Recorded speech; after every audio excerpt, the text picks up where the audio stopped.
લગાવી દેવો, કારણ જો તમે આ 1000 હાથ વાળા સામે ઊભા થઈને નાચશો ને તો જીવનમાં 2 હાથ વાળા આગળ નાચવું પડશે નહીં.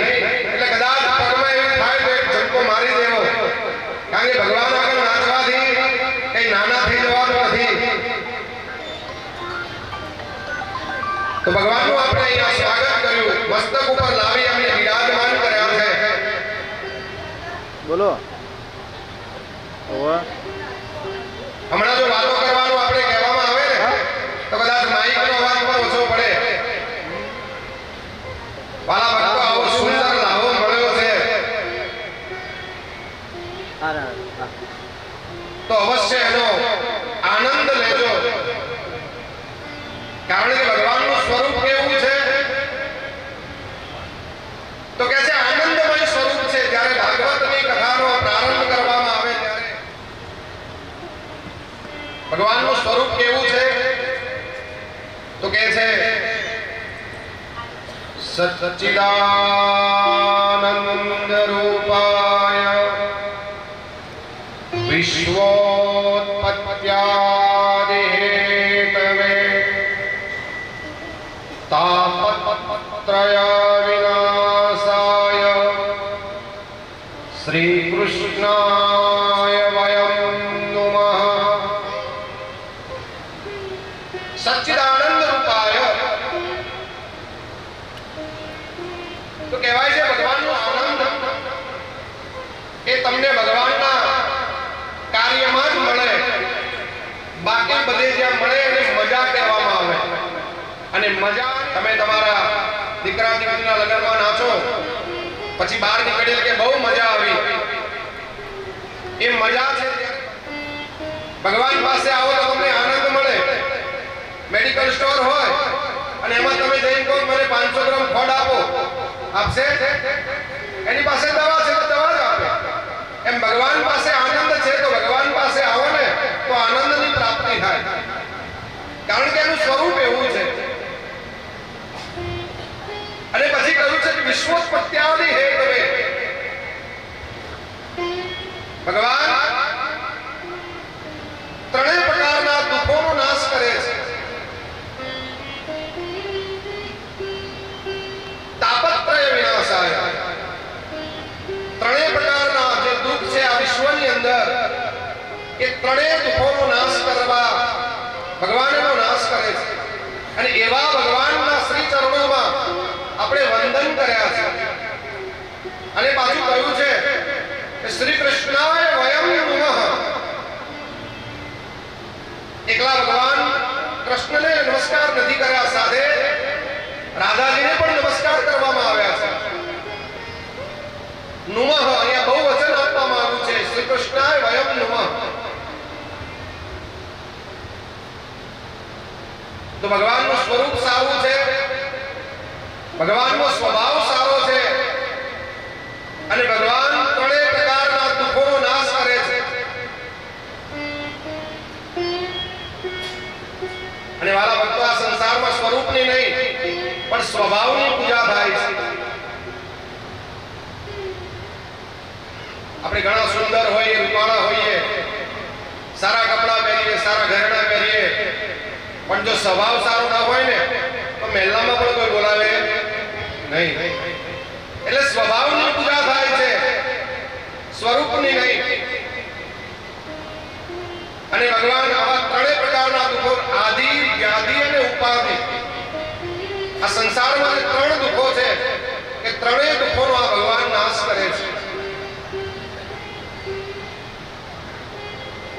આદિ કે જે વસ્તુ આપણી પાસે નથી અને આપણે દુઃખી થઈએ એને આદિ કહેવામાં આવે છે. વ્યાધિ એટલે શરીરના જે રોગો હોય એને વ્યાધિ કહેવામાં આવે છે. અને ઉપાધિ જે બધાને રોજ હોય છે, થાય હોય ને દુઃખ આપે એને ઉપાધિ કહેવામાં આવે છે. દાખલા તરીકે સંતાન નથી તો એ આદિ છે, પણ બે ત્રણ હોય ભણતા ન હોય તો એ ઉપાધિ છે. એટલે એટલે ઉપાધિ તો રોજ રહેવાની. કેમ? પણ ભગવાન આવા ત્રણેય દુઃખોનો નાશ કરે છે. તાપત્રય વિનાશાય શ્રી કૃષ્ણાય વયમ નમઃ.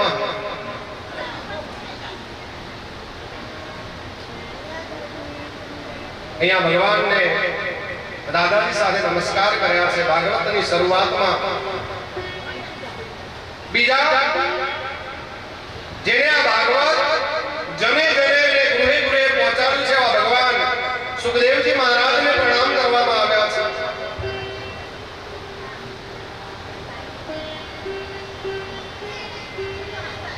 સુખદેવજી મહારાજને પ્રણામ કરી આ ભાગવતનો અહીંયા આરંભ કરવામાં આવે છે.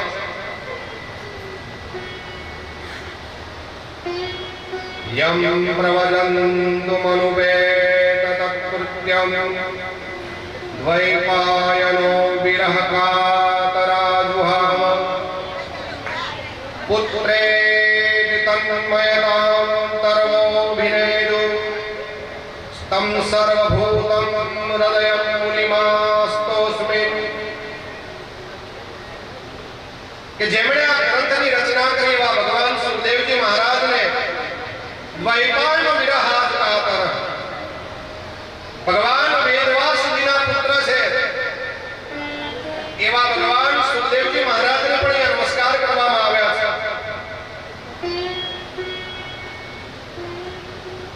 એટલું જ નહીં, જેને આ સંસારમાં કંઈ કરવાનું બાકી રહ્યું નથી એવા ભગવાન સુખદેવજી મહારાજને નમસ્કાર કર્યા છે.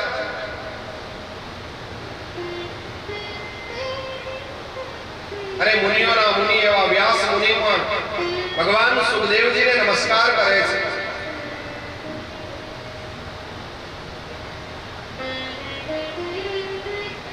સુખદેવજી મહારાજ 16 વર્ષ સુધી માના ઉદરમાં રહ્યા છે. 16 વર્ષ ઉદરમાં રહી પછી એમને જન્મ લીધો છે.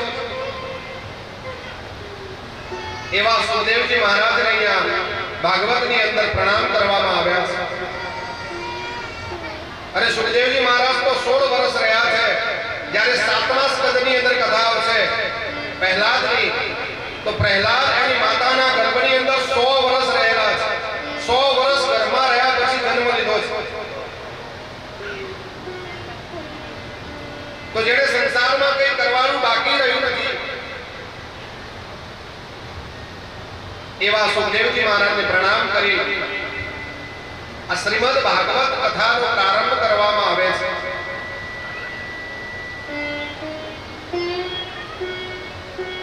ત્યારબાદ આ કથા સૌપ્રથમ નૈમિષારણ્યમાં કહી હતી, જે 88,000 શૌનકાદી ઋષિઓ નો દરબાર જ્યાં ભરાયો છે.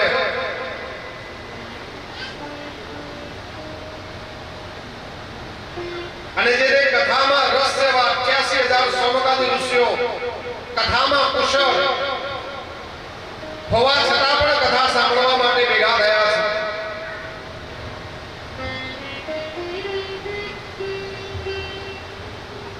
અને એમાં પહેલો પ્રશ્ન શૌનકાદી ઋષિઓએ શુદ્ધ પુરાણિકને પૂછ્યો છે.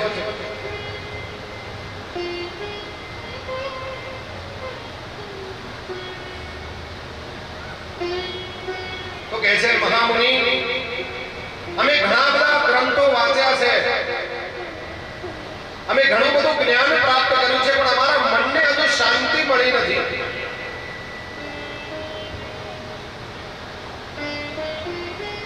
ત્યારે 88,000 શૌનકાદી ઋષિઓનો પ્રશ્ન સાંભળીને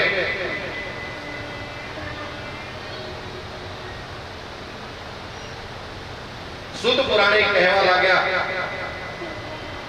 કે તમે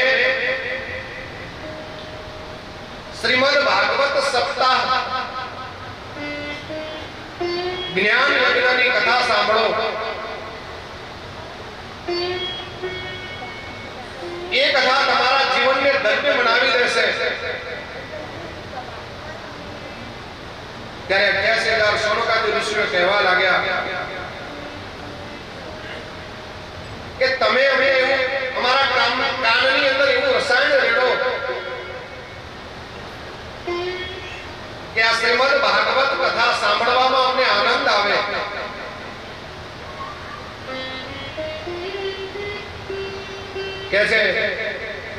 अज्ञानध्वांत विद्वसं कोटि सूर्य समप्रभ सुतास्राहि कथासारम मम वर्ण रसायन। हमारा कामनी अंदर एवी रसायन रेड़ो कि हमारा मन में शांति મળે। अरे भाई आ संसार में कहेवाયું છે જે ગુરુ આપી શકે એવું બીજું કોઈ ના આપી શકે। કારણ ગોવિંદ પાસે જવું હોય ને તો ગુરુ એ માધ્યમ છે।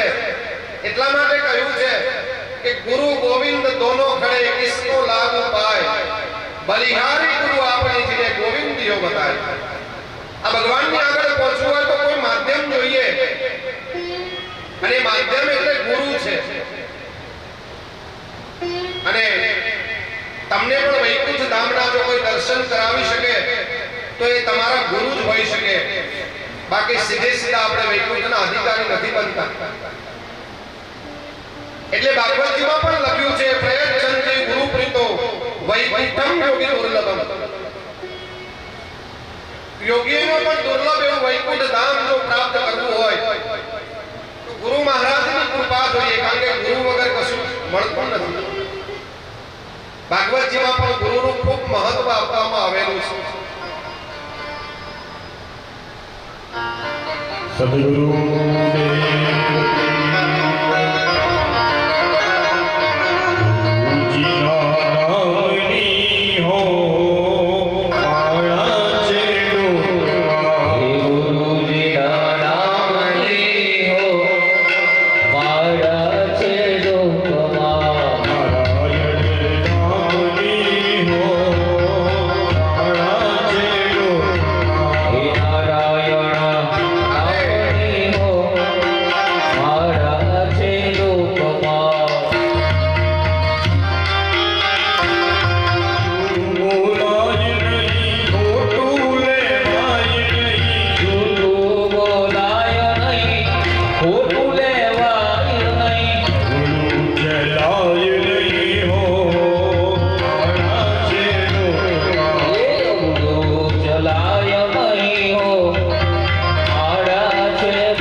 गुजरात। भगवान कृष्ण 125 वर्ष जीव्या छे। एमांथी 11 वर्ष ने 52 दिवस गोकुल में रह्या, 14 वर्ष मथुरा में रह्या। આપણે ભાગ્યશાળી છીએ, આપણા ગુજરાતમાં 100 વર્ષ રહ્યા છીએ તો એ ચાઇનાની તાલીઓ શીખવા પાડો છો। અને તમે બધા જાણો છો કે ચાઇનાનો માલ જાજો ચાલતો નથી। નથી તો તાળી તો એવી પાડો કે જે શરીરને પણ એટલી મંત્ર અપાવે. ગુરુના જ્ઞાન વગર ભાઈ કશું મળતું નથી. વૈકુંઠમાં જવું હોય તો ગુરુની કૃપા જોઈએ. ત્યારે સનત કુમારો કહેવા લાગ્યા કે સુખદેવજી મહારાજ, તમે અમને શાંતિ અપાવો. તો કહે છે તમારે શાંતિ જોઈતી હોય તો ભાગવત કથા કરાવો. 88,000 સમકાલીન ઋષિઓ કહેવા લાગે ભાગવત કથા શા માટે? તો કહે છે વેદો અને ઉપનિષદનો સાર છે આ ભાગવત કથા. 18 પુરાણ, 4 વેદ એનો સાર કહેવામાં આવેલો છે. આ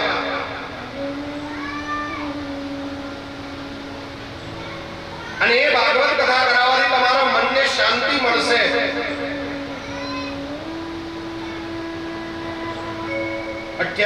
સનોકાદી ઋષિઓ કહેવા લાગ્યા બાપજી, હવે અમે ભાગવત કથા સાંભળવા જઈએ ક્યાં? એક કામ કરો ને, તમે જ અમને ભાગવત કથા સંભળાવો ને.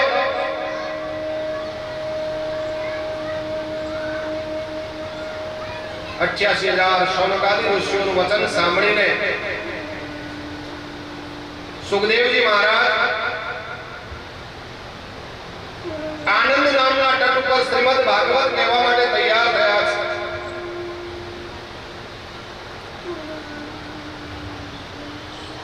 અને હું પણ આ વસઈપુરા ગામમાં શ્રીમદ ભાગવત કહેવા માટે તૈયાર થયો છું. કારણ કે આ ભાગવત કથા કેવી છે તો સર્વ સિદ્ધાંત નિષ્પન્નમ સંસાર ભય વિનાશિની.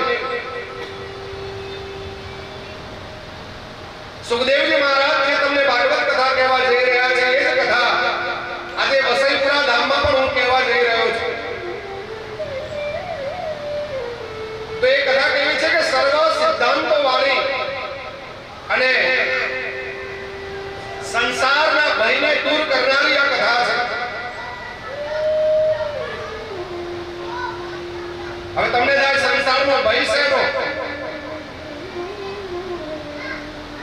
તો વાલા ભક્તો, સંસારમાં મોટામાં મોટો ભય હોય તો એ મરવાનો છે. કોઈને જીવનમાં મરવું નથી. ભલે હાથ કપાઈ જાય, પગ કપાઈ જાય, પણ હું મરવો જોઉં નહીં. કારણ કે મરવાનો ડર લાગે છે બધાને. કોઈને આ સંસારમાંથી મરવું નથી.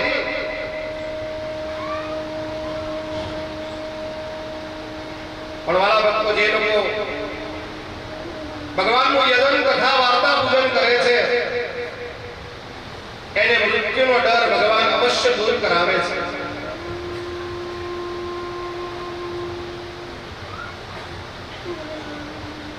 પણ વાલા, તમારા મનની અંદર સાચો ભાવ હોવો જોઈએ કે આજે હું આ કથામાં બેઠો છું.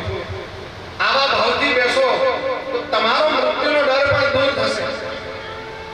કારણ કે આ સંસાર ભય વિનાશની, સંસારના ભયને દૂર કરવાની આ કથા છે.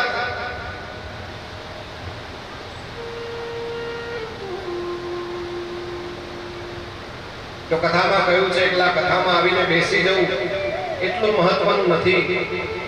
આ કથા આપણામાં પણ બેસવી જોઈએ તો જ એ કથા સાર્થક ગણાય, તો જ તમારા મૃત્યુનો ડર દૂર થાય.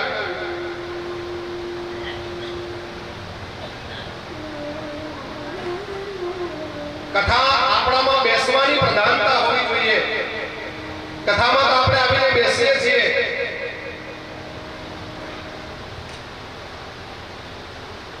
પાછા ઘણાને તો એમ પણ હોય કે અમે તો બધા મિત્રો છીએ, અમારે તો આગળ આવીને બેસવું પડે. તો વાલા ભક્તો, આ ભગવાનની કથા ગમે તે જગ્યા જ્યાં મળે ત્યાં બેસીને પણ સાંભળી શકાય છે. કદાચ તમે વહેલા આવી અને જો કદાચ ખુરશીમાં બેઠા હો અને કોઈ વડીલ આવે અને ઊભા થઈને એને બેસવાની જગ્યા આપો ને તો પણ આ કથાની સાર્થકતા ગણાય છે. તો પણ એ કથા તમને ફરી ગણાય છે.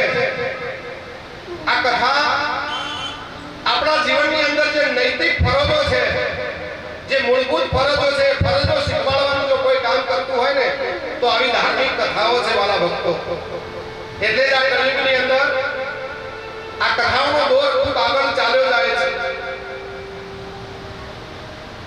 ઘણા લોકો પોતાના સ્વાર્થ માટે પણ કથા કરતા હોય છે.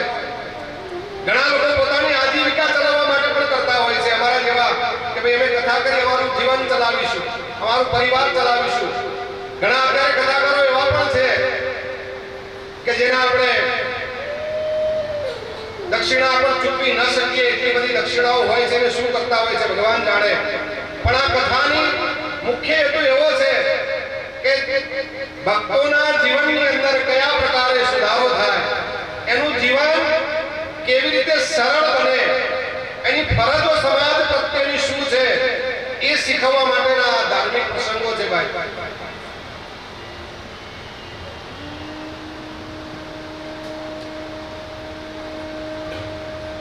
તમારો ભાવ જો સંપૂર્ણ પરમાત્માનો જોડાય તો જ તમારી બધી ઈચ્છાઓ સંપન્ન થાય ભાઈ. અને તમે બતાવો કે આ સંસારમાં ભગવાન સાથે જેની લિંક જોડાઈ ગઈ હોય અને એનું કામ ન થયું હોય એવું બતાવો. જેને સાચા મનથી ભગવાનની અંદર આ લિંક જોડેલી હોય એનું અવશ્ય કામ થયું હોય ને થયું હોય. ભગવાન સાથે તમારું જોડાણ થઈ જાય પછી તમારું કોઈ કામ અટકતું નથી વાલા ભક્તો. કદાચ એકાદ કામ ન થાય તો ચિંતા કરવાની જરૂર નથી. કદાચ આપણે આમાં કઈ થોડી ઘણી ખામી હશે ત્યારે આપણે કામ નહીં થયું હોય, બાકી ચિંતા કરીને તમે કરશો શું? ઘણા લોકો એમ કે ચિંતા કરવાથી સારું થઈ જશે, એમને કાલથી કથામાં આવવાની જરૂર નથી. જો ચિંતા કરવાથી બધું સારું થતું હોય તો કથામાં આવવાની શી જરૂર છે? પણ ચિંતા નહીં, મારા ઠાકોરજીનું ચિંતન કરો, તમારું કોઈ કામ અટકવા નહીં દે. હું ભરોસાભર તમને અહીંયાથી કહું છું. માટે ચિંતા કરશો નહીં. ચિત્ત તું સિદ્ધને ચિંતા કરે, કરવું હોય કૃષ્ણને કરે. શા માટે ચિંતા કરવી જોઈએ? ભગવાને જે ધાર્યું છે એ થવાનું છે. તમારા ચિંતા કરવાથી ન કરવાથી કઈ ફરક પડવાનો નથી. માટે ચિંતા ન કરો, ભગવાનનું ચિંતન હંમેશા કરો, તમારું દરેક કામ થશે. તમે જુઓ જૂનાગઢના નરસિંહ મહેતાને, તમે મીરાબાઈને જુઓ, ચિંતા કર્યા વગર બધું જ ભગવાનને સોંપી દીધું છે. અરે મીરાબાઈનું તો ભગવાને એક જ વખત કામ કર્યું છે, પણ નરસિંહ મહેતાના તો 52 કામ કર્યા છે. કારણ ભગવાન ઉપર છોડી દીધું. મારે શું કામ ચિંતા કરવી જોઈએ? મેં તમને સોંપ્યું છે તમારે કરવાનું. આવું તમે કરો, ભગવાન ઉપર છોડી દો ને, તે ભગવાન તમારું કાર્ય કરે વાલા ભક્તો. બાકી આ કથામાંથી એટલું તો શીખજો કે વગર કોઈની ચિંતા કરતા નહીં. કદાચ એવું કઈ થઈ જાય તો ભગવાનના આગળ કરજો, તારી મરજી છે એટલે આ થયું, પણ હવે તારે જ આ કરવાનું છે. આવું કરશો ને તો એ ચિંતા કરવાની જરૂર રહેશે નહીં. ભગવાન ઉપર છોડી દો તો ભગવાન બધાના કામ કરે છે.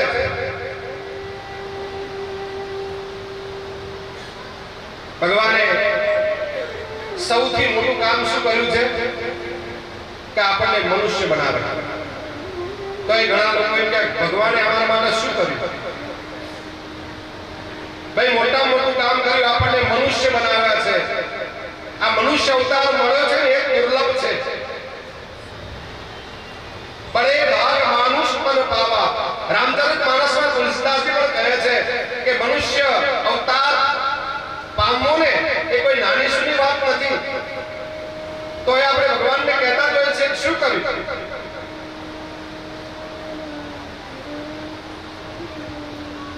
ભગવાને આપણને માણસ બનાવ્યા ને એ જ મોટું કામ છે. આ કથા મૃત્યુના ભયને દૂર કરનારી છે. અને આ કથા દેવર્ષિ નારદે પણ સાંભળી છે. 88,000 સનોકાદી ઋષિઓને નવાઈ લાગી કે બાપજી દેવર્ષિ નારદે કેમ? એમને તો દક્ષ પ્રજાપતિનો શ્રાપ હતો કે ગાયને દોવા જેટલો જેટલો સમય થાય ને એટલો સમય પણ એક જગ્યાએ બેસી શકતા ન હતા. તો 7 દિવસ બેસીને કથા કેવી રીતે સાંભળી? એવું તો શું કારણ બન્યું કે નારદજીએ આ ભાગવત કથા સાંભળવી પડી?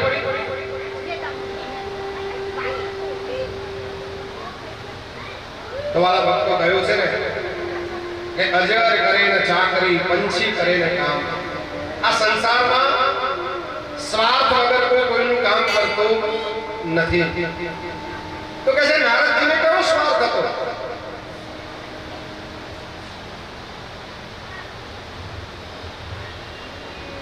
તો કે છે સાંભળો શૌનકાદિ ઋષિઓ. એક વખત નારદ મુનિ ગરીબનું મોઢું લઈ અને બદ્રિકાશ્રમ વિશાળ ક્ષેત્રમાં ફરતા ફરતા બદ્રિકાશ્રમ બાજુ જતા હતા.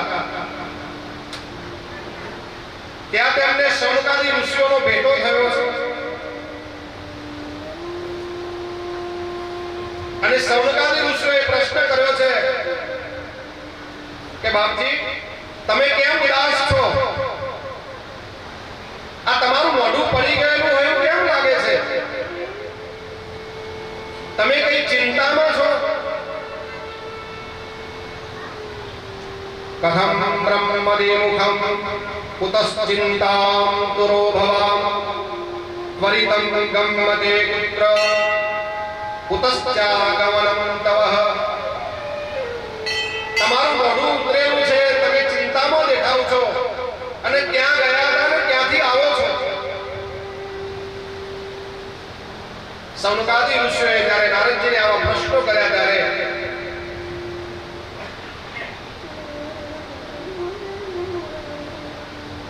અરે ભાઈ, સાધુ ઉદાસ હોય તો સમજી લેવું. સાધુ અથવા સંત જો કોઈ ઉદાસ હોય તો સમજી લેવું એ પોતાના માટે ન હોય, એ બીજાના માટે કંઈક સારું કરવાના વિચારથી ઉદાસ થયા હોય.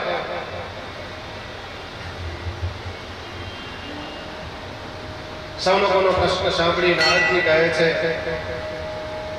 કે હે સનત કુમારો,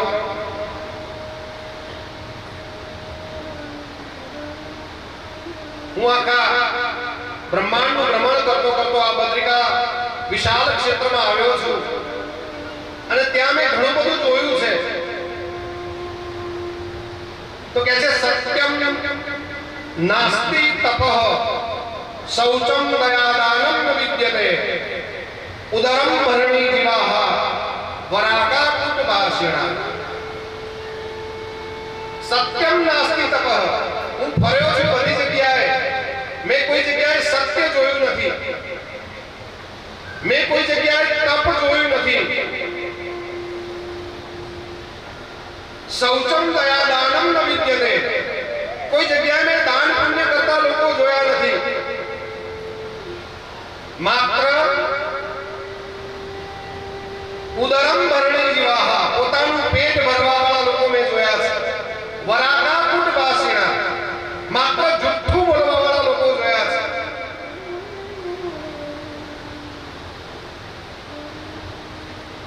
આ સંસારમાં નથી તપ રહ્યું, નથી સત્ય રહ્યું, નથી કોઈ દાન પુણ્ય રહ્યું, માત્ર પેટ ભરવા વાળા લોકો અને જુઠ્ઠું બોલવા વાળા લોકો રહ્યા છે. ત્યારે શૌનકાદિ ઋષિઓ કહે પણ બાપજી થયું શું છે તો કહો.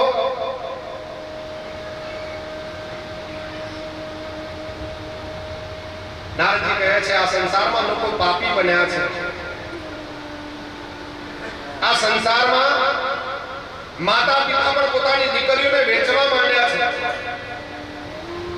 દીકરીને વેચવી એટલે સામેથી માંગીને દહેજ દેવું ને, એ પણ દીકરીને વેચા બરાબર ગણાય છે.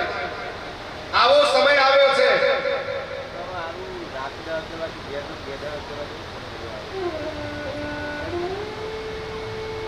હજુ પણ સનત કુમારો કહેવા લાગ્યા પણ બાપજી બીજું તો કહો, શું થયું? તમે કેમ ઉદાસ છો?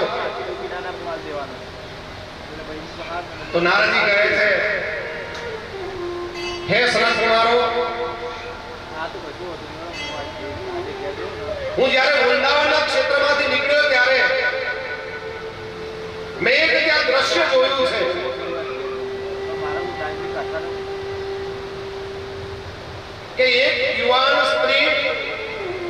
પોતાના બે વૃદ્ધોને લઈ અને નદી કિનારે બેઠી છે. હું ત્યાંથી નીકળ્યો ત્યારે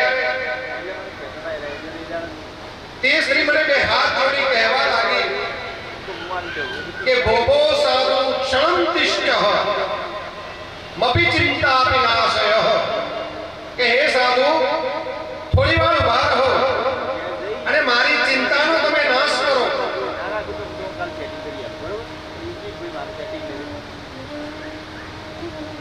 નારદજી રોકાઈ ગયા છે. ભોભો સાધુ ક્ષણંતિષ્ઠ, સાધુની ક્ષણ એ એટલી બધી કિંમતી હોય છે ભાઈ. આંખના ત્રણ પલકારા મારીએ ને અને જે સમય થાય ને એક ક્ષણ કહેવામાં આવે છે. એટલે હંમેશા ક્ષણ અને કણ આ કિંમતી છે, એનો દુરુપયોગ કદાપી ન કરવો જોઈએ. અનાજના કણનો પણ દુરુપયોગ ન થવો જોઈએ. પણ અત્યારે તો કઈ કહેવા જેવું રહ્યું નથી. પહેલા આપણે સરસ મજાનું પંગતમાં બેસીને જમતા, ત્યારે પીરસવા વાળા લોકો છે ને એ જાતે આવીને પીરસતા, આપણે જોઈતું એટલું જ લેતા. લેવું છે કે ના ભાઈ? ના ભાઈ. તો એ અનાજનો બગાડ ઓછો થતો. અત્યારે તમે જોવો છો ડીશ લઈને ફરીએ છીએ, ઘણા બહેનોને ભાઈઓને એવી ટેવ હોય બીજો ઓટો કોણ મારે, અને થાળીમાં તમે જે ભરેલું જોવો ને ત્યારે તમને ખબર પડે કે શું આ બધું થઈ જશે. અડધો અડધ એમાંથી બગાડ થયેલો હોય છે. તો વાલા ભક્તો, તમે તો ખેડૂત પુત્રો છો, આ કણની કિંમત શું છે ને તમે સમજો છો. માટે કહું છું કે સમયની અને કણની કિંમત અવશ્ય સમજજો. જીવનની અંદર કદાપી દુઃખી નહીં થાવ. ભોજનનો કણ પણ એક કિંમતી છે, એમ સાધુની ક્ષણ પણ કિંમતી છે. એટલા માટે કહ્યું છે કે ભોગો સાધુ ક્ષણંતિષ્ઠ, એક થોડી વાર માટે ઉભા રહો અને મારી મનની અંદર જે ચિંતા છે ચિંતાનો તમે નાશ કરો.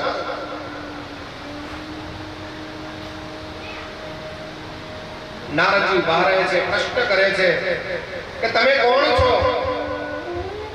તો સ્ત્રી કહે છે મારું નામ ભક્તિ છે. તો કે આ બે વૃદ્ધ પુરુષો કોણ છે? તો કે આ બંને મારા દીકરાઓ છે, જ્ઞાન અને વૈરાગ્ય. નારદમુનિ આ દ્રશ્ય જોઈ નવાઈ પામ્યા છે કે માં યુવાન છે અને દીકરાઓ ઘરડા છે. આ કળિયુગના સમયની કથા છે ભાઈ.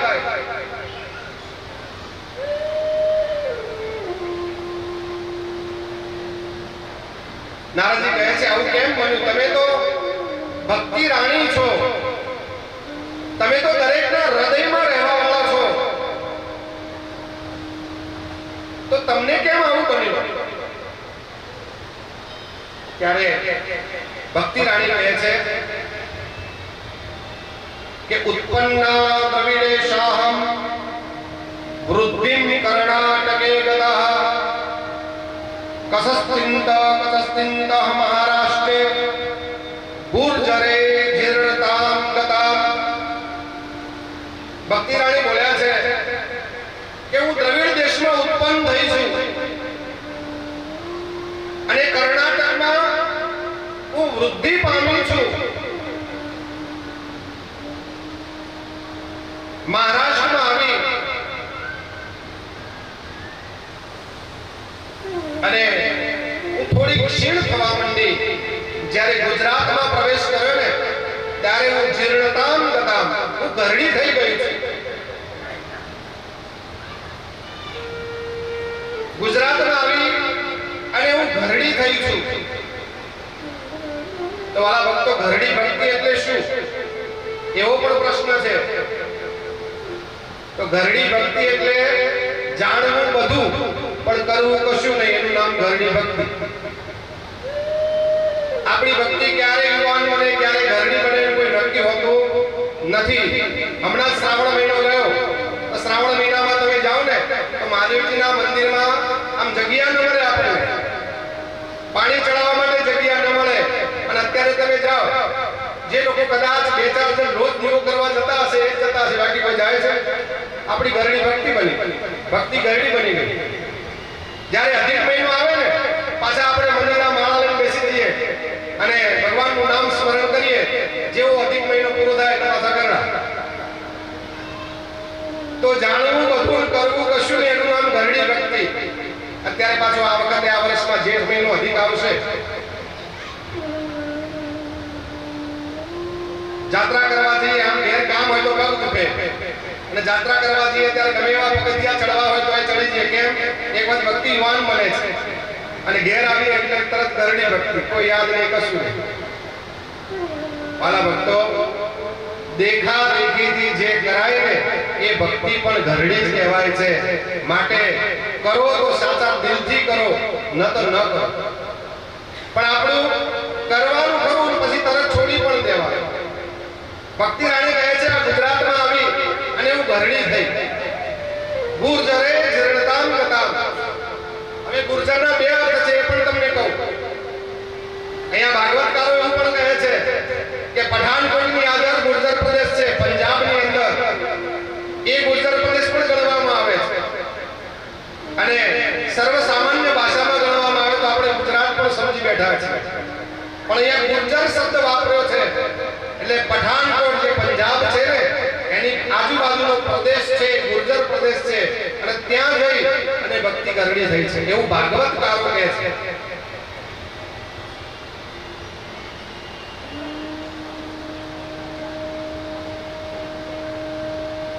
અને મારા જ્ઞાન અને વૈરાગ્ય જે 2 પુત્રો છે એ ઘરડા થયા છે.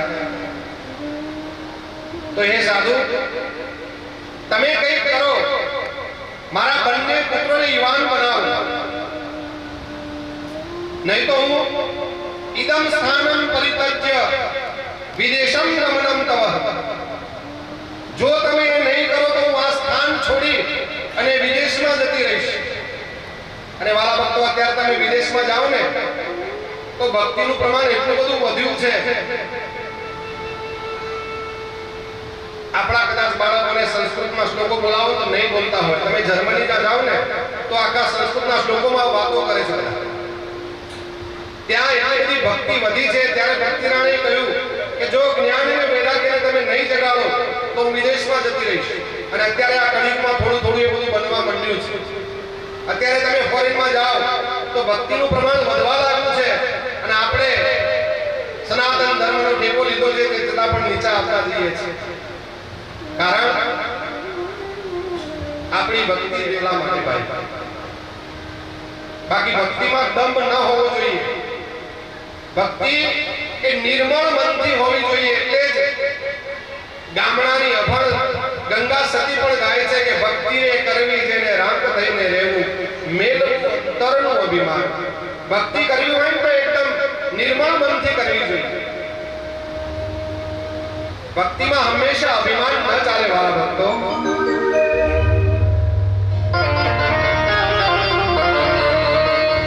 ભક્તિ રે કરવી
પ્રકારનું અભિમાન ન હોવું જોઈએ વાલા ભક્તો.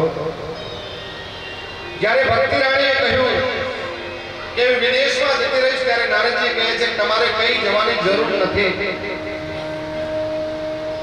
હું તમારા આ બંને દીકરા જ્ઞાન અને વૈરાગ્યને હું યુવાન બનાવીશ. નારદજીએ ગીતાજીના શ્લોકોનું પઠન કર્યું છે. વેદ મંત્રો ગાયા છે કાનની અંદર, પણ આ બંને દીકરાઓ જાગતા નથી. ત્યારે નારદજીને ચિંતા થઈ કે ગીતાજીના મંત્રો બોલ્યા છીએ, વેદ મંત્રોનું પઠન કર્યું છે, છતાં પણ જ્ઞાન અને વૈરાગ્ય એ જાગતા નથી. ત્યારે આકાશમાંથી આકાશવાણી થઈ કે તમે સત્કર્મ કરો, સત્કર્મ કરો. નારદજીને મનમાં ચિંતા થઈ, સત્કર્મ એટલે શું? ગીતાજીના શ્લોકો ગાયા, વેદ મંત્રોના પઠન કર્યા, શું એને સત્કર્મ ન કહેવાય? છતાં પણ જ્ઞાન અને વૈરાગ્ય જાગ્યા નથી.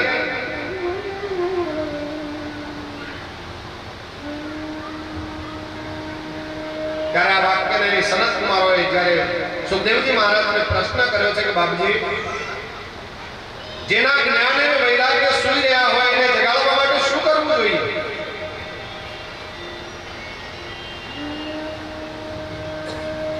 ત્યારે સુખદેવજી મહારાજ કહે છે કે અમને ભાગવતની કથા સંભળાવો,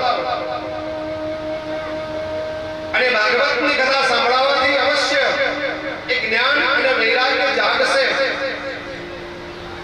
શ્રીમદ ભાગવત આલાપ સતુકિત સુકાલીપ. તમે આ ભાગવત એમને સંભળાવો.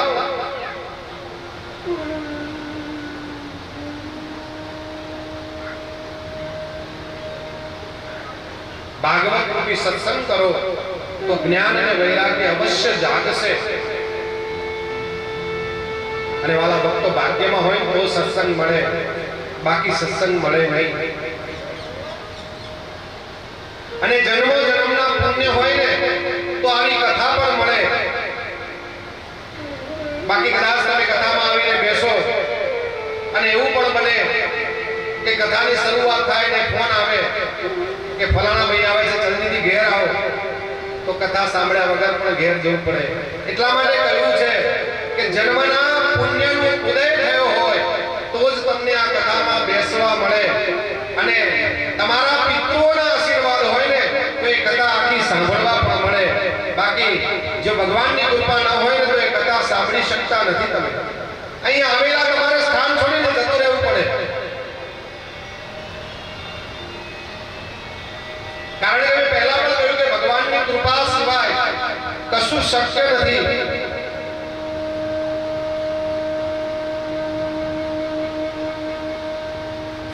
વળી પાછા લખ્યું છે કે 7 જન્મોના પુણ્યનો ઉદય હોય ને તો કથા સાંભળવા મળે, બાકી ન મળે.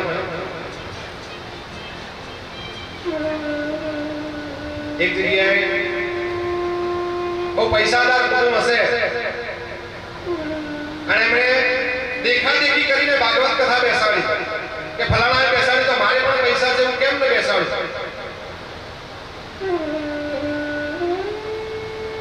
અભિમાન કરીને ભગવાનની કથા બેસાડી. જ્યારે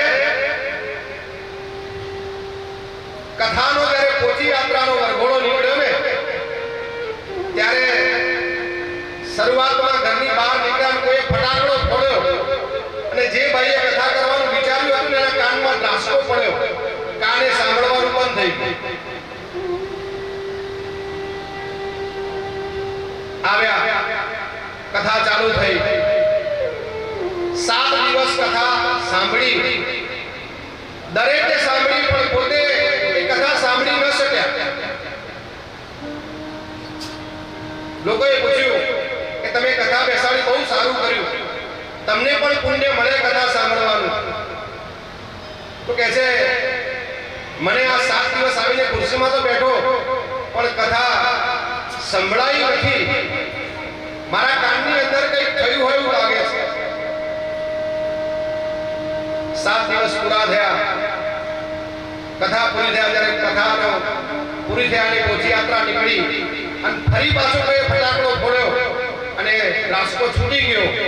તો મારા ભક્તો, કહેવાનો મતલબ એવો છે કે અભિમાનથી કરો ને તો પણ ભગવાન સ્વીકારતા નથી. એટલા માટે કહ્યું છે કે નિર્મળ મનથી જો કાર્ય કરવામાં આવે ને તો ભગવાન સ્વીકાર કરે છે. બાકી એના ભાગ્યમાં હતું જ નહીં. પહેલા દિવસે રાસ્તો પણ છેલ્લા દિવસે ભૂલ્યો, કથા પૂરી થઈ ગઈ. એમ આપણા જીવનમાં પણ આવું ન થાય તો ધ્યાન રાખજો, ફટાકડા ઓછા ફોડજો અને ભગવાનનું ધ્યાન આપજો વાલા ભક્તો. બાકી અત્યારે બેઠા બેઠા પણ ફટાકડા ફોડવાની ઘણાને આદત હોય, પણ એ ફટાકડા માત્ર ને માત્ર જીવનમાં નુકસાન કરતા હોય છે વાલા ભક્તો. આ વ્યાસપીઠ ઉપરથી કદાચ કહેવાનો સમય મળ્યો છે તો વાલા ભક્તો, કદાચ સંસાર છે, જીવન છે, કોઈ આગળ પાછું ભૂલી ગયું હોય તો વાલા ભક્તો, આ 7 દિવસની કથામાંથી એટલો નિયમ લેજો કે આજથી આ ગામની એકતા, આ ગામની અંદર સારા કાર્યો થાય, એમાં સૌએ સાથે મળીને કામ કરીશું એવા ઉદ્દેશથી આ કથા છે. અને એ કથાનો અંદર આ લાભ થાય એવું કથાના મંચથી ભગવાન ઠાકોરજીને પ્રાર્થના કરું છું કે આવા મોટા કાર્યો તમારા હાથે કરવડાવે અને એકલા નહીં, સાથે મળીને કરવડાવે એવી ભાવના સાથે આ કથા કરવા માટે આવ્યો છું. બાકી અભિમાનથી તો ઘણા લોકો કરતા હોય છે, પણ એનું કોઈ ફળ મળતું નથી વાલા ભક્તો.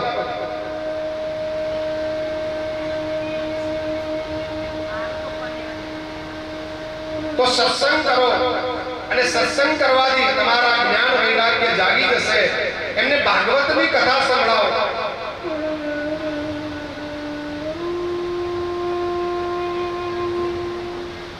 સત્સંગથી તમારો અજ્ઞાન રૂપી સ્વભાવ પણ દૂર થશે વાલા ભક્તો. તમારામાં વિવેક રૂપી સ્વભાવની પ્રાપ્તિ થશે.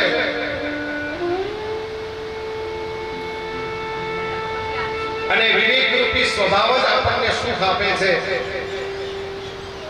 પછી દેવર્ષિ નારદે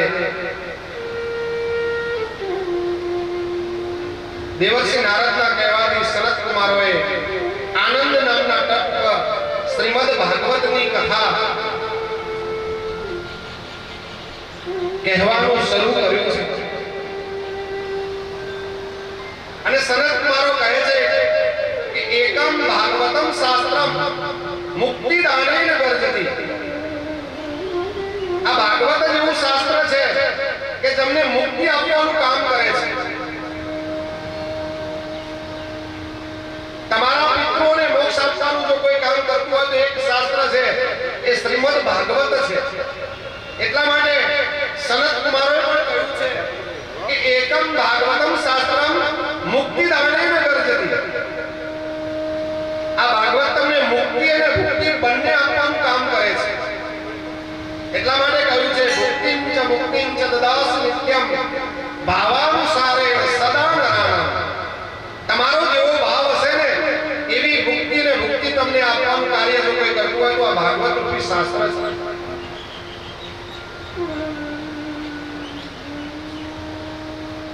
જે માણસ જેવી અપેક્ષા લઈને આવે એવી અપેક્ષાઓ પૂર્ણ કરનારું આ શાસ્ત્ર છે. એટલા માટે કહ્યું છે કે સદા સેવ્યા શ્રીમદ ભાગવતી વાર્તા. આનું વધારે ને વધારે સેવન થવું જોઈએ. વધારે ને વધારે શ્રીમદ ભાગવતનો પ્રસાર થવો જોઈએ. આમ માણસનું મનુષ્ય તત્વ પણ જાગી જાય છે. માણસ આ ભાગવતના સંગમાં આવી માનવ બની જાય છે. ને તો અત્યારે તો એવું બન્યું છે, શરીર માણસના છે અને સ્વભાવ પશુઓનો થઈ ગયો છે. ભાઈ, ઘણી જગ્યાએ આપણે જોઈએ છે કે આપણને માણસનું શરીર મળ્યું છે, પણ આપણો સ્વભાવ કેવો છે તો કે મનુષ્ય પશુઓ જેવો સ્વભાવ થઈ ગયો છે. માણસાઈ રહી નથી. અને મારા ભક્તો, જીવનમાં થોડું ઘણું કંઈ ગુમાવવાનું થાય તો ગુમાવજો, પણ માણસાઈ કદી ગુમાવતા નહીં. કાંઈ માણસાઈ એ જ માનવ સૃષ્ટિનું મોટું ઘરેણું છે. તમારી માણસાઈ ગઈ એટલે બધું ગયું સમજજો.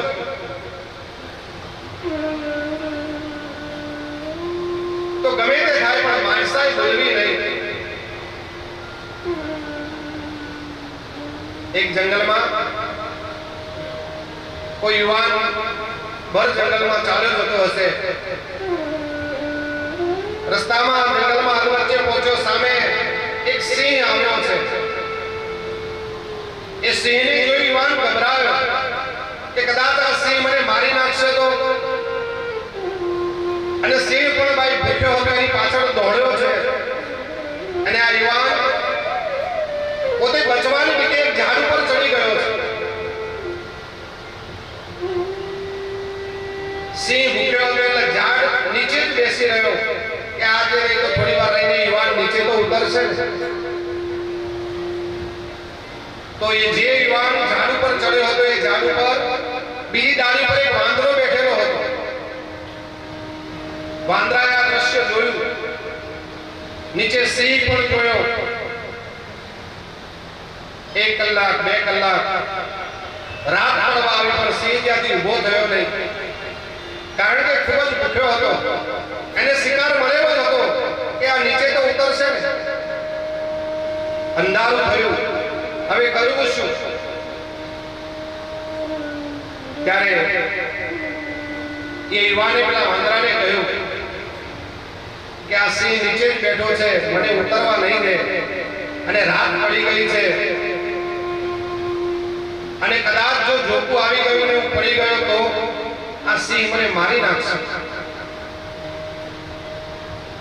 તમે બચાવો. ત્યારે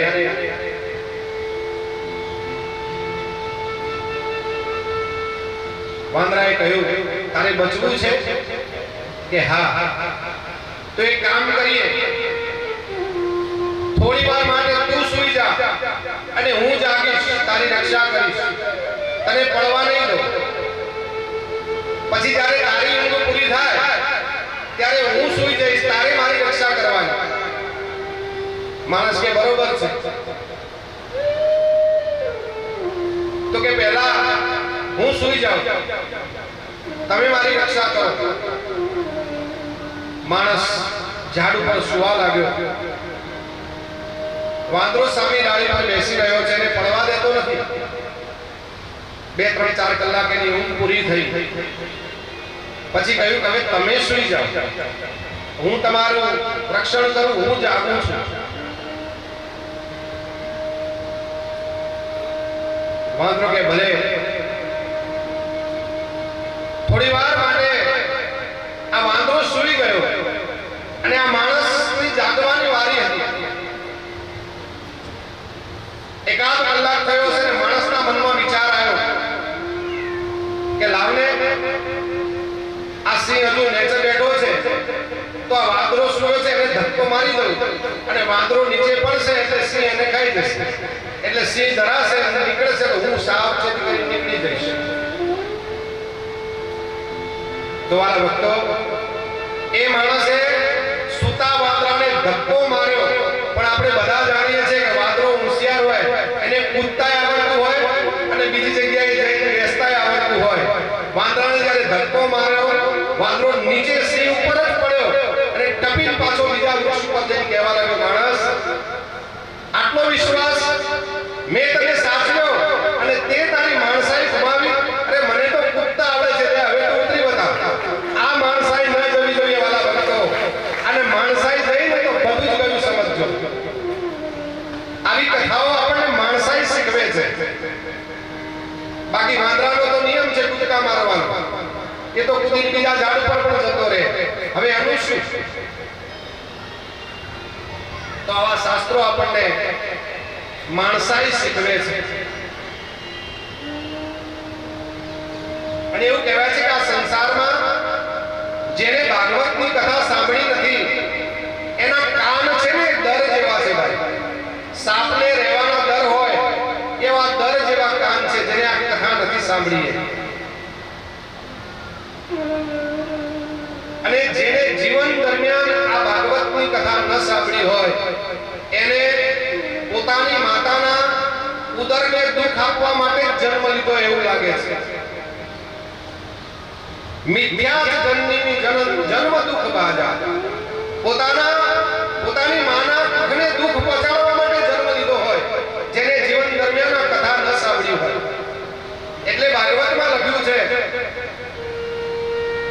વિદ્યા જનની જન્મ દુઃખ બાજા,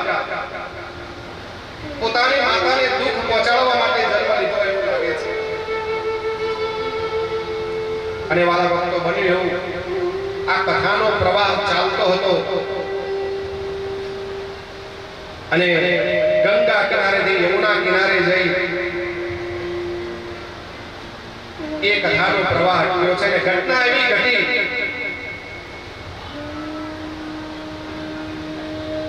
કે સત્સંગના શબ્દોથી જ્ઞાન અને વૈરાગ્ય જાગી ગયા છે.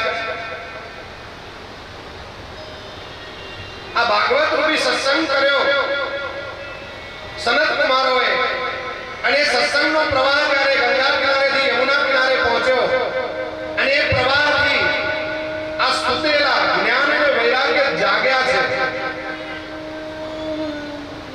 તો વાલા ભક્તો, અહીંયા બીજું પણ શીખવા મળે છે કે જીવનમાં હંમેશા જાગજો, ઉઠતા નહીં.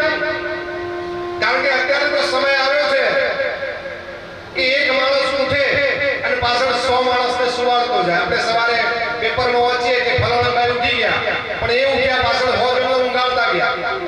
માટે કહ્યું છે કે આવા સત્સંગથી તમે જાગજો, ઉઠતા નહીં. આ સત્સંગ તમને જગાડવા માટે આવ્યો છે.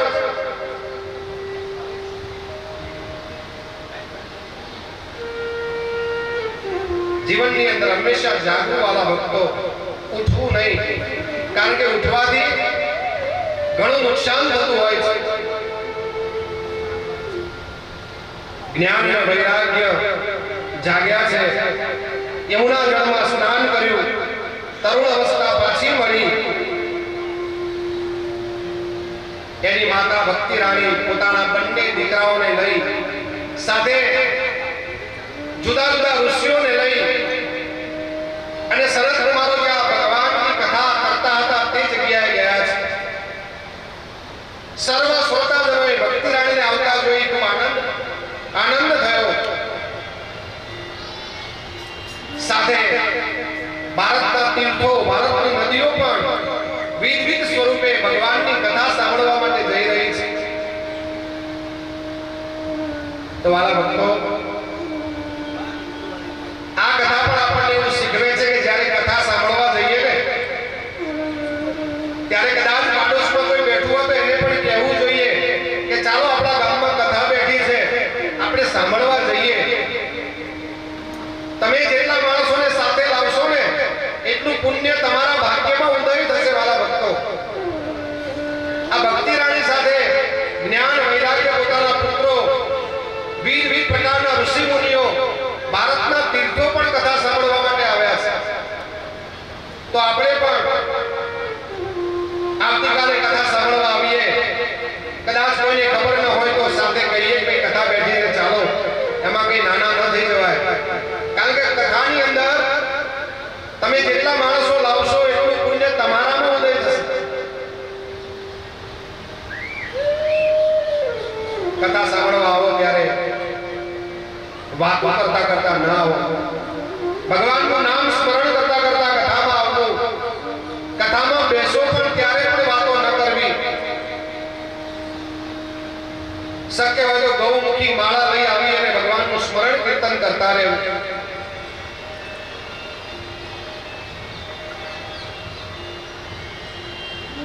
કથામાં આવી આળસ પ્રમાદનો ત્યાગ કરવો.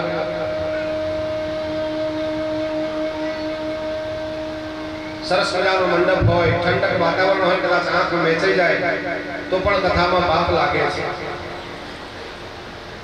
હવે તમને આ નીકળી વાત એટલે બીજું પણ કહી દઉં છું. જો આ ભાગવતમાં લખ્યું છે, દેવી પુરાણમાં પણ શ્રીમદ દેવી ભાગવત પુરાણમાં પણ લખેલું છે કે કથામાં આવી અને જે લોકો સૂઈ જાય છે ને એને બીજા જન્મની અંદર અજગર થવું પડે છે, એટલે સાપ થવું પડે છે. કથામાં આવીને જો તમે સૂઈ જાઓ તો બીજા જન્મની અંદર સાપ થાવ છો. એટલે જે જાગે છે ને એને કઈ રાજી થવાની જરૂર નથી. જો તમે એમને ન જગાડો તો તમે મદારી થાવ છો. એટલે સમજવાનું કે આપણે સાપ થવું છે કે મદારી. માટે કહું છું, કથામાં કદાપી આવીને સૂઈ જવું નહીં. કદાચ કોઈ સૂવું હોય ને તો ઠુઓ મારીને જગાડ દેવો કે તારે મારે બધાને થવું નથી. આ કથા એ સારું શીખવાડવા માટે છે વાલા ભક્તો. તો સાપે ન થવું હોય ને મદારી ન થવું હોય ને તો વાલા ભક્તો આવી એકાગ્રતાની કથા સાંભળજો. મનની અંદર ભગવાનનું નામ સ્મરણ કીર્તન કરતા કરતા કથા સાંભળજો.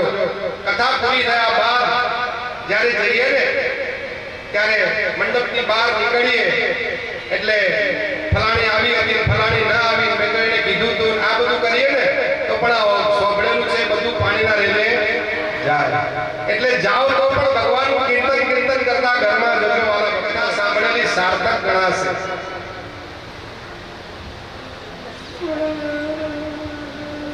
કારણ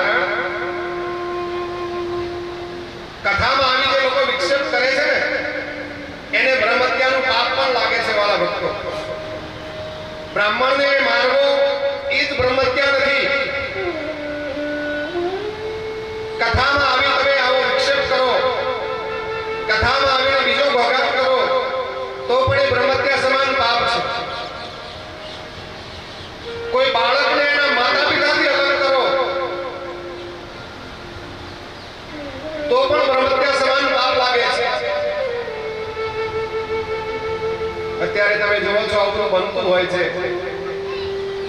નાના બાળકો હોય સંસારમાં ન બને છૂટાછેડા લેવાનો વારો આવે ત્યારે બાળકનો શું વાંક?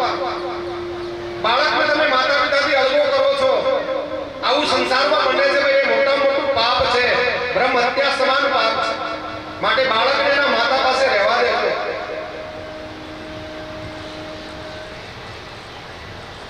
કોઈ પતિ પત્નીનો સંસાર સારો ચાલતો હોય અને એમાં કઈક આગાપાસી કરીને બંનેનો સંસાર તોડાવવો ને એ પણ બ્રહ્મ હત્યા સમાન પાપ છે. તો સંસારમાં એટલા બ્રાહ્મણને મારવો, બ્રાહ્મણની નિંદા કરવી તો જ બ્રહ્મ હત્યા સમાન પાપ લાગે એવું નથી વાલા ભક્તો.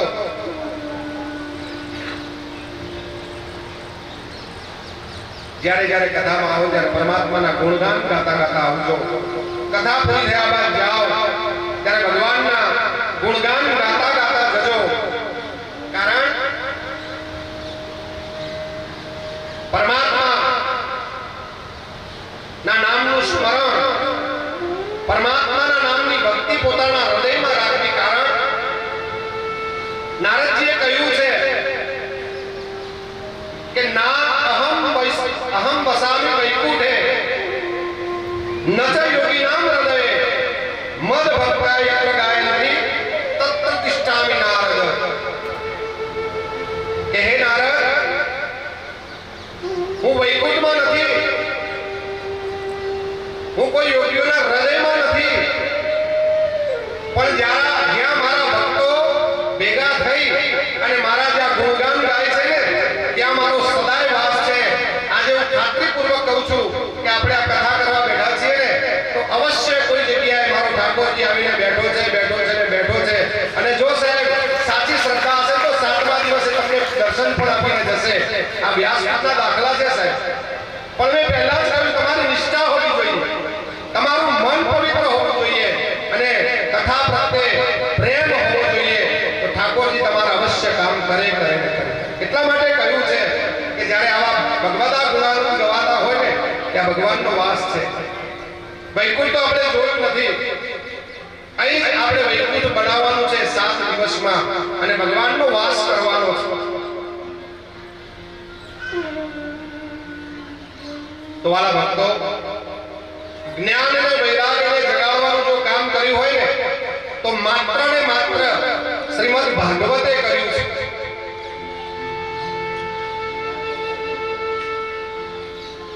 તો આ શ્રીમદ ભાગવત નું મહત્વ શું છે? એવું મહત્વ સુખદેવજી મહારાજે 88,000 સૌનકાદી ઋષિઓને જણાવ્યું છે.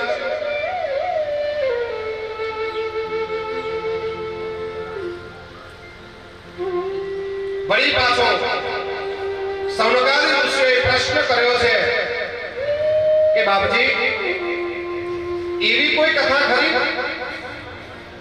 કે જેને પાપ કરવામાં પાછું વળી જોઈ ન હોય અને એને મુક્તિ મળી હોય?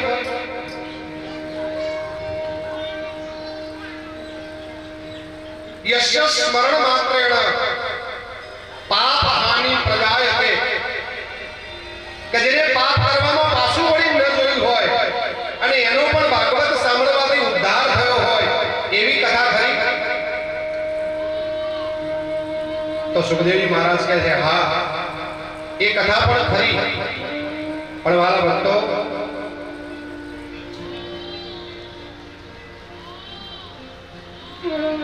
શ્રીમદ ભાગવત કથા સાંભળવાથી બધા જ પાપ બળી ગયા હોય એવી કથા છે, તમારે સાંભળવી છે? તો કે હા બાપજી અમને એ કથા સંભળાવો.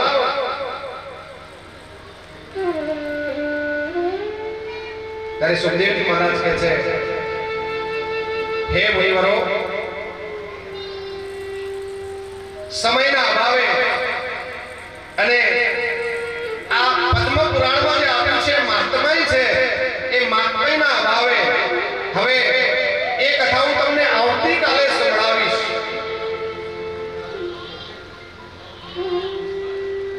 ભગવાન ભાગવતજીના ચરણોમાં વંદન કરી આજની કથાને આપણે અહીંયા વિશ્રામ આપીએ છીએ. બોલીએ ભાગવત ભગવાન.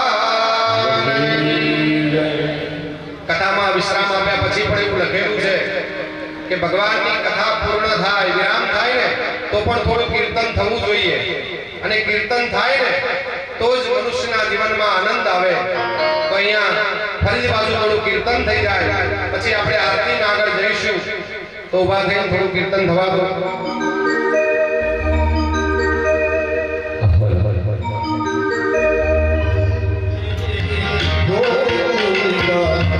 એ મારે મહી વેચવાને જવા મૈયારા રે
જય રામ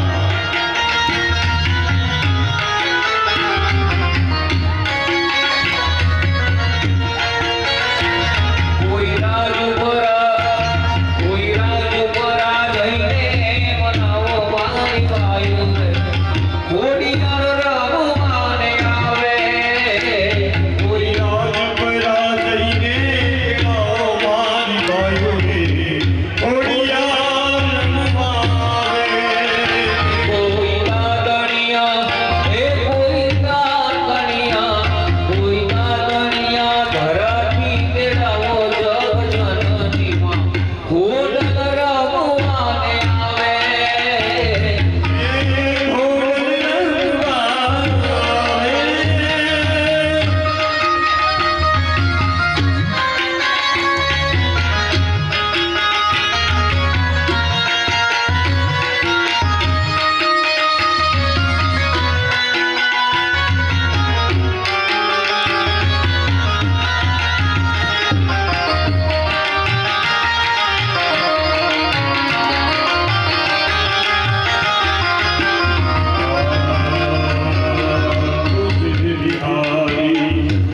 ભગવાન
આરતી માટે આવી જાઓ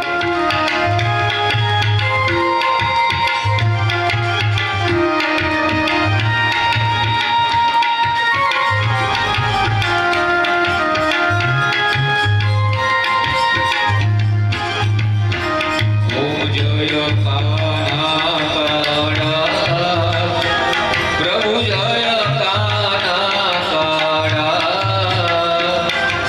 મીઠી મોરલી વાળા મીઠી મોરલીવાળા ગોપીના પ્યારા ઓમ જય કાના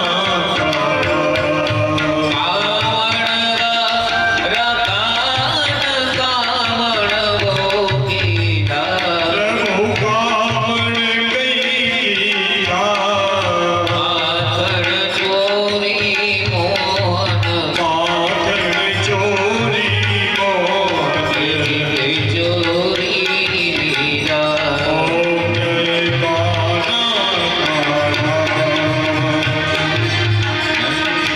વૈકુંઠ કાને વૈકુંઠ ઉતારી આલિય વરદન કીધું ગાયોને ચાલી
કાજુ બદામનો શીરો કનૈયા ઓ મતવાલા કાજુ બદામનો શીરો કનૈયા ઓ મતવાલા લવિંગ સુપારી વાલા એલચી મંગાવો લવિંગ ભક્ત મંડળની વાલા વિનતી છે આપણી ભક્ત મંડળની વાલા વિનતી છે આપણી જમીને જમીને જમીને જમીને જમીને અમને જમાડો કનૈયા મુરારે હે નાથ નારાયણ વાસુદેવ રામ રાજા રામ રામ રામ રાજા રામ રામ રામ રાજા રામ રામ રામ રામ રામ રામ રાજા રામ રામ રામ રામ રામ રામ રાજા રામ રામ રામ રઘુપતિ રાઘવ રાજા રામ